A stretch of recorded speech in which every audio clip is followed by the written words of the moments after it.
For any Xbox or PlayStation codes or anything gaming related, check out g2a.com, and if you need any Ultimate Team coins, then head over to FIFA. The code CHES will get you a discount on both sites, and all links are down below. Hey guys, how's it going? Chez back again, and welcome to episode number 4 of the Liverpool career mode here on FIFA 15. In the last episode we asked you what should we do with a couple of players. Players in question were Martin Skirtle and Lucas Leiva and or Joe Allen. Now the majority decision was to let Skirtle go because of course we brought in a couple of good quality young centre-backs in episode number 3 that we need effectively to sell to buy the position we're in at the minute to bring in a wide attacking midfielder. And of course, as you saw there as well, we've now listed Lucas Leiva from the CDM position. You guys seemed more keen on Joe Allen than Lucas. He was the one that you said we should move on, so I'm going to do so. Looking at Jean-Paul Botius as a potential incoming player for that wide position, although there are a couple of other first team quality players that I might look at as opposed to a youngster that's only just coming through.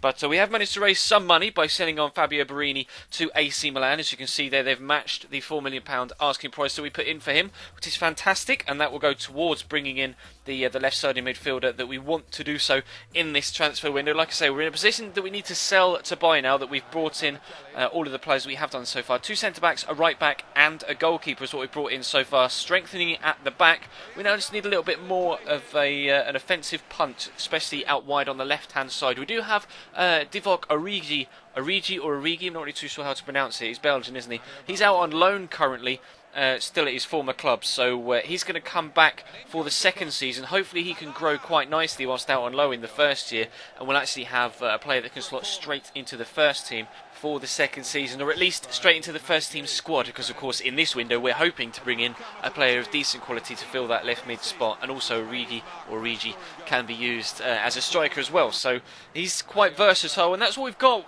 when it comes to our attacking midfielders. We've got some versatility amongst them, and of course we've got some good potential there as well with Raheem Sterling and Markovic, so hopefully the players can grow quite nicely into into world-class players. They're going from above average players, and we're trying to turn them into Premier League title winning and European title winning players in the shape or in the space of perhaps 3 or 4 seasons. Not too sure how we'll go or how far we'll go with this Liverpool career mode. It depends how we do, but if we can put together some moves like that one and score some more goals like that in this career mode, I will be very pleased indeed. Unfortunate not to get a win in that one. We did have the majority of the chances. They just kind of capitalised on a mistake from the goalkeeper Perrin on his debut or unofficial debut. Unfortunately came and didn't claim a corner from Paloma, and they were able to get themselves in front. But we're back to the transfer action now. We've had an offer in for Martin Skirtle. I'll be honest, I didn't expect any offers from the likes of Real Madrid, but we've put in a counter offer of £12 million. It's almost twice what he's worth, and he is 29 years of age and will start to decrease sooner rather than later in rating. Real came back and said, actually, we'd rather give you 9 if we possibly can. And I'd already thought, I kind of want at least 10 for him, so I kind of met them halfway. There's a £3 million gap between the 12 that we asked and the 9 they offered, so let's meet smack bang in the middle, shall we, at 10.5, and hopefully they will accept that. Confirmation then that Borini has moved on to Milan as well. £3.4 million of which will go into the transfer budget. I'm not sure as of yet how much the youngster Jean-Paul Botius might be costing us if we can bring him in, so obviously if we can get a young, highly rated potential player, then that would be fantastic on the cheap.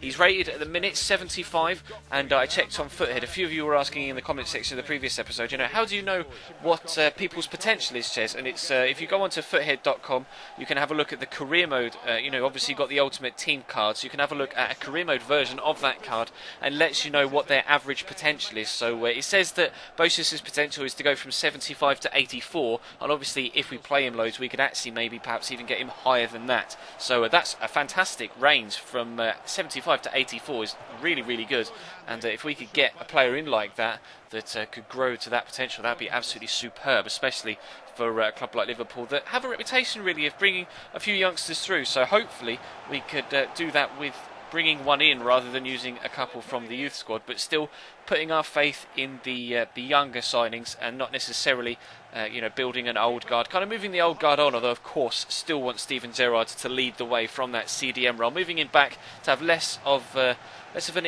input in an offensive position, because he's not exactly the paciest anymore. We need pace, as you can see there. Daniel Sturridge roaring away from their defence, and really good finish from him on his left foot, devastating into the bottom right hand corner rather. And whoever did the motion cap for Sturridge's celebration needs firing, because that looks nothing like his real life celebration. But I don't care if we see it that often, because it means that we scored a goal, so we'll have to just put up with a dodgy celebration. But we scored 2 goals in the space of 5 minutes to give ourselves a 2-0 lead here in the third friendly against Stade Rennais. Pleased to have been able to do that well, and actually we're going to try and create a third chance here if we possibly can. Again, within the 10-minute spell after the first goal went in, Gerrard cuts back inside here, plays a great ball through to Coutinho.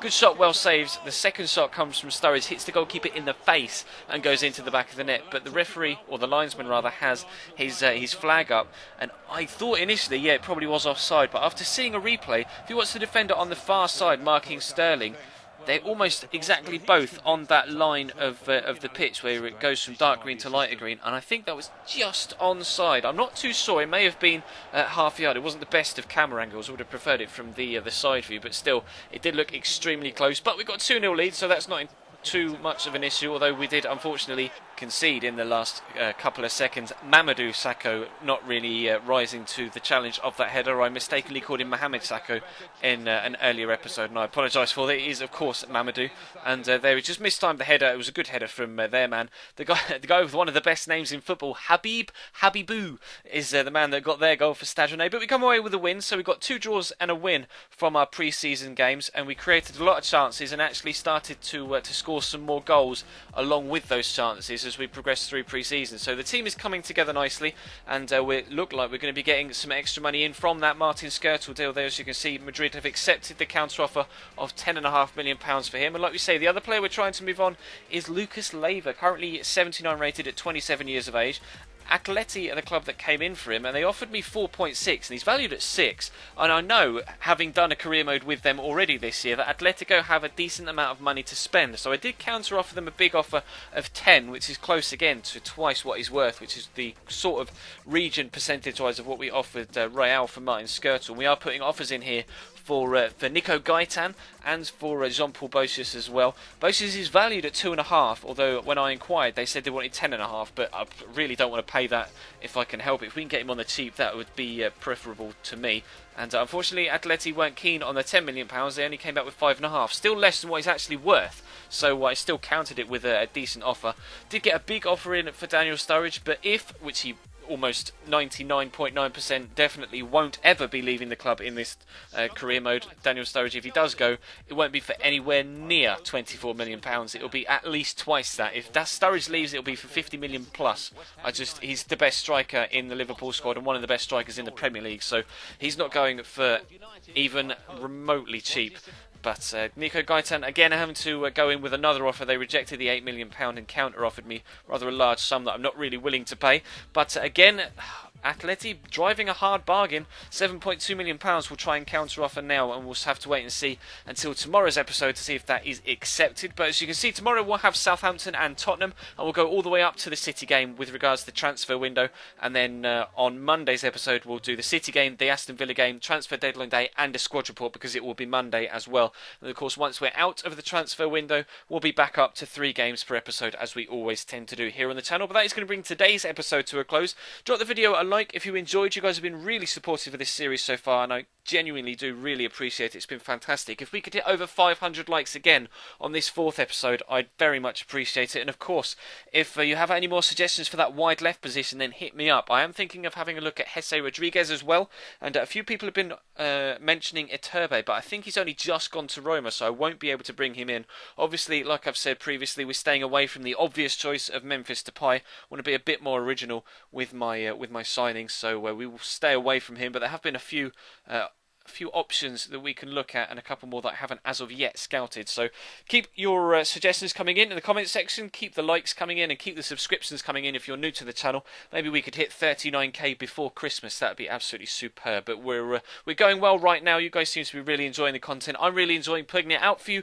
So like I say, that will be all for now. There'll be another episode of the Career Mode Road to Glory later on. No, not the Career Mode Road to Glory. It's Thursday, isn't it? It will be My Player tonight. So actually, it's the 50th special of My Player tonight. So definitely check that out. But for now, that is all. Thank you very much for watching, guys, and I'll see you next time.